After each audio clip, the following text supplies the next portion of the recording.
Good morning, Toronto. Good morning, Canada. Welcome back to BT. Hopefully, nothing but good vibrations around this Monday edition of the show. We've been hearing a lot about AI this year, but if you're like most people, you're not quite sure where it might fit into your day-to-day. Joining us with some tips on if AI is for you is media and tech mogul Mohit Rajhans. Mohit, welcome back to the show. It's the turtleneck. It's a turtleneck. I was going to say expert. Turtleneck means mogul.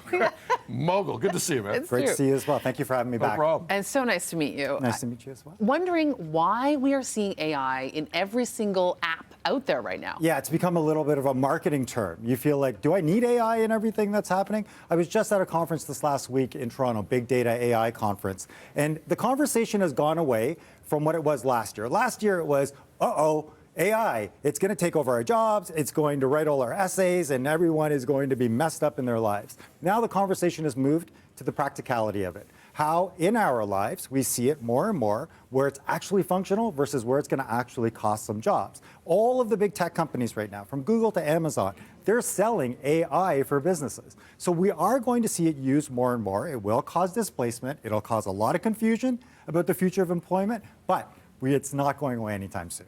So what updates are you currently seeing on social media? Like, I know there's been generations of this. Yeah. Where are we at now, would you say, in terms of the apps? Well, there's a couple of problems with social media right now when it comes to AI. So Snapchat introduced AI, and all of a sudden kids were like, this is really great, but wait a minute, what am I speaking to? And who holds this information? And why are you recommending these things to me?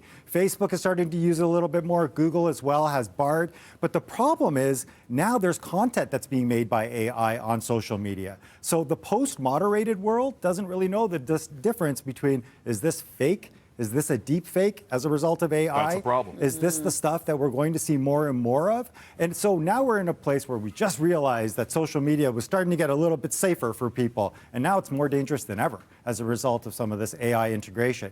But I will tell you very quickly, for those who don't like to chat and communicate on on social media, AI will help you, especially if you're not interested in having those text conversations that you were talking about. Oh gosh. Those breakups You just can got automate easier. your GIFs. GIFs. For the record, I do respond to texts.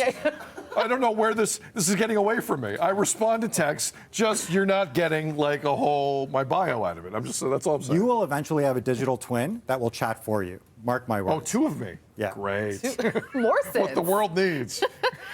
What we do need, though, AI in the workplace. There are some really useful ways that we can use it, our inbox or just our workload in general. Look, we had this misnomer that we could get to inbox zero at one point in our lives when we thought that we could actually manage all of this stuff.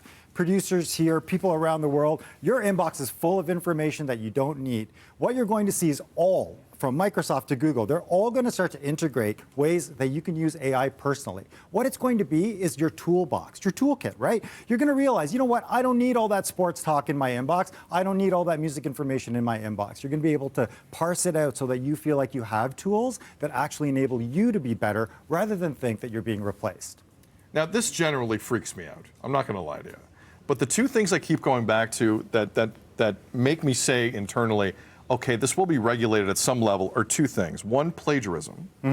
Two, copyright infringement. Yeah. Where do we stand on those issues now? So I just had a conversation with students at McMaster University, and this is a big problem. There's two things that are happening here at the same time. One, the guardrails are not up. So the rules are not clear to students about what they can use and can't use when it comes to this information. Two, it's generative AI. So it's AI that's being built on things. Think of it like hip hop. When hip hop sampled things back in the day, they got in trouble eventually when the artist was like, wait a minute, that's my song.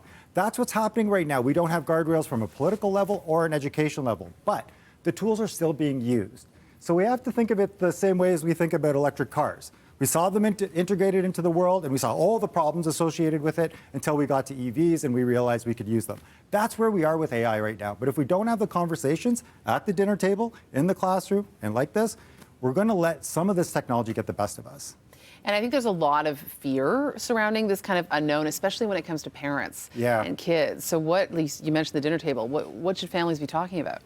We always go back to this idea of what digital literacy means in 2023. Back in even 5 years ago, it was all about learn coding, don't download anything, and viruses. Now it's really about talking to your kids about what they're engaging with on a daily basis. From YouTube to TikTok to Snapchat, AI is being integrated, whether it's through the content or it's stuff that they can do. A lot of fun to be had with some of these tools, but a lot of danger as well. Mohit, you're great. Where can people find you online? ThinkStart.ca or Google Mohit Rajhans. I've got a ton of information where you can find. Appreciate you. Have a good day. Thank you. More BT coming up after this.